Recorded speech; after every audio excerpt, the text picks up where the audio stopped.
बरसात गिरी और कानों में इतना कह गई कि गर्मी किसी की भी हो, हमेशा नहीं रहती। शमशान तेरा हिसाब बड़ा ही नेक है, तेरे यहाँ अमीर हो या गरीब, सबका बिस्तर एक है। डिग्रियां तो तालीम के खर्चे की रसीदें हैं, ज्ञान तो वही है जो किरदार में झलके। सत्य कभी कमजोर नहीं होने देता, ज्ञान कभी दुखी और भयभीत नहीं होने देता, और प्रेम कभी घृणा नहीं करने देता। बुरा समय आपको जिंदगी के उन सभी सच्चाइयों का सामना करवाता है जिनका आपको अच्छे समय में कभी ख्याल भी ना आया होगा। जो मिल रहा है तुम्हें वही तुम्हारे लिए बेहतर है, ये तुम नहीं जानते, पर देने वाला बखूबी जानता है।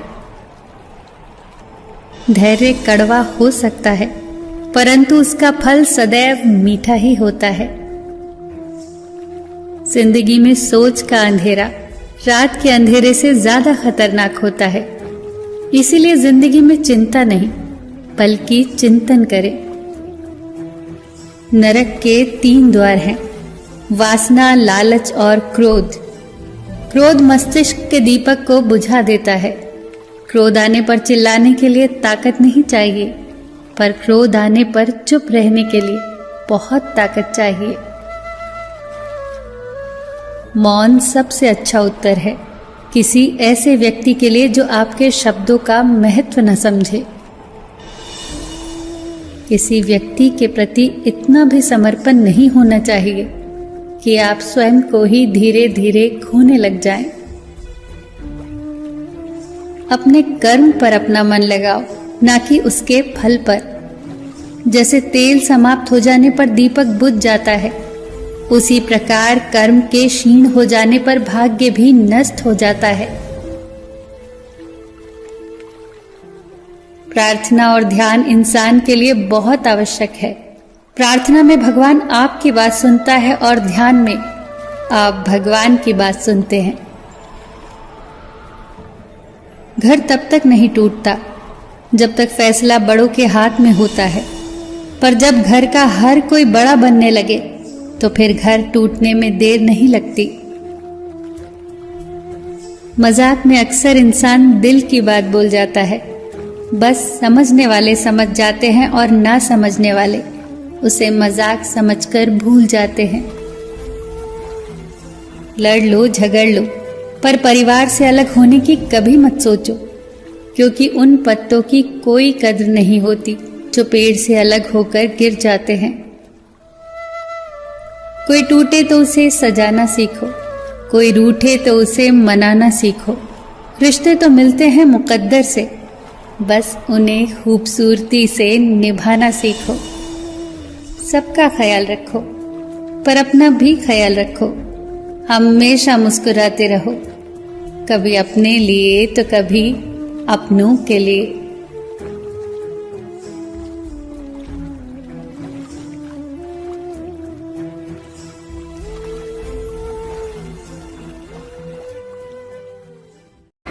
नमस्कार मित्रांनो, हे खडकवासला धरण, त्याची मागची बाजू,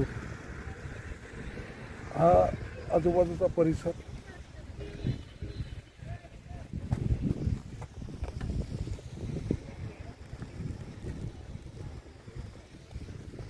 पाण्याचा ओव्हरफ्लो या ठिकाणाहून वाहत असतो।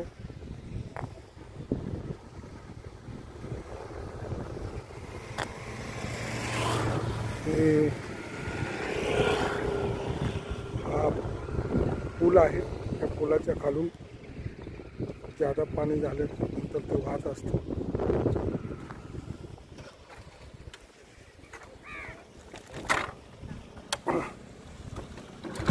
नंतर आपण चालत्या गाडीने धरणाचा मागचा भाग पाहूयात।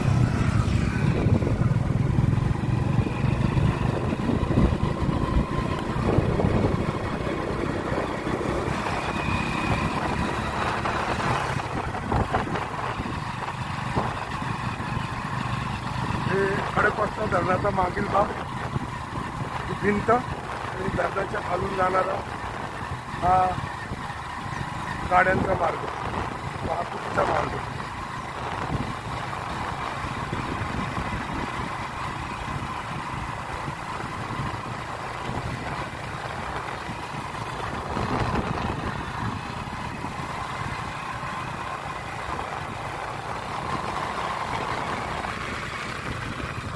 मजबूत अशी भिंत बांधतात.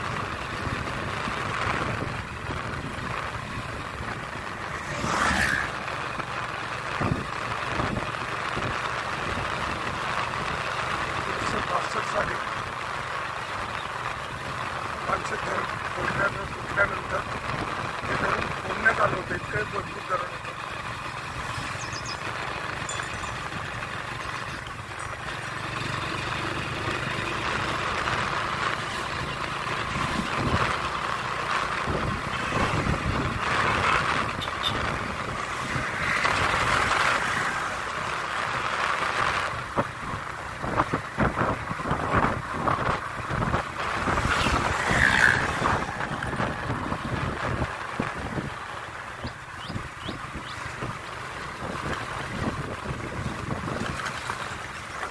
डब्याच्या मागचं मधून जाताना वाहतुकीचा रस्ता.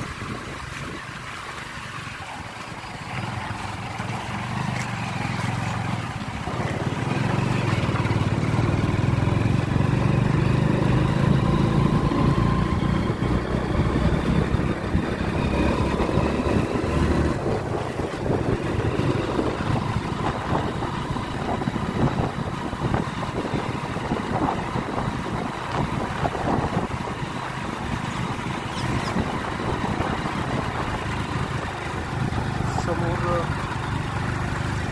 दिसणार खडकवासला गाव.